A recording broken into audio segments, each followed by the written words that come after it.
ప్రతీకార రాజకీయం అన్నటువంటి కాన్సెప్టు జగనే ఇప్పుడు చంద్రబాబుకి నేర్పినట్టు. ఎందుకయ్యా అంటే అంతకుముందు చంద్రబాబు హయాంలో 2014-19లో ఉన్నది ప్రభుత్వం. వైఎస్ఆర్ కాంగ్రెస్ పార్టీ వాళ్ళకి సంబంధించిన అరెస్టులు చేయలేదా, అది తప్పు చేశారు. కానీ అంతకుముందు వైసీపీ గవర్నమెంట్ లేదు కదా, కాంగ్రెస్ గవర్నమెంట్ ఉంది.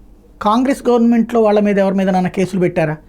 వెంటనే జగన్ అంటాం. జగన్ది అంతకుముందు నుంచి 2009లో జరిగిపోయినటువంటి ఇష్యూ కాంగ్రెస్ ప్రభుత్వం పెట్టింది. సరే, దాంట్లో వెనకాల తెలుగుదేశం పాత్ర ఉండొచ్చు. కానీ తెలుగుదేశం ప్రభుత్వం ఏర్పాటు చేశాక జగన్ ప్రభుత్వానికి అంతకుముందు ఉన్నటువంటి రాజశేఖర రెడ్డి ప్రభుత్వానికి సంబంధించి ఇదిగో ఇందులో అవినీతి జరిగిందన్నో, అందులో అవినీతి జరిగిందన్నో, లేకపోతే కాంగ్రెస్ టైంలో అది జరిగిందన్నో ఏ అధికారులను అరెస్ట్ చేయలేదు, ఏమీ జరగలేదు.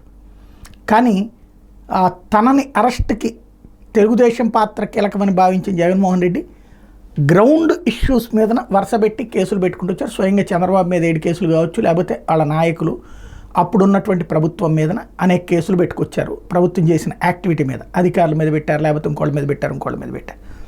ఎప్పుడైతే ఇది జరిగిందో ఇవాళ ఇంకా విచ్చలవిడితనం పెరిగింది. ఇప్పుడు వాళ్ళు 7 పెడితే వీళ్ళు 70 పెడుతున్నారు. సింపుల్ లాజిక్ అంతే. అంటే ప్రతీకార రాజకీయం ఆరంభించింది జగను, అది పతాక స్థాయికి తీసుకెళ్తుంది చంద్రబాబు. ఓవరాల్గా ఈ పరిణామంలో అధికార యంత్రాంగాలు అనేటటువంటిది ఇక బానిసలుగా పనిచేయాలి, కార్యకర్తలు అనేవాళ్ళు కూడా బానిసలుగా ఆ పార్టీకో ఈ పార్టీకో ఉండే పరిస్థితి తెచ్చిపెట్టారంతే.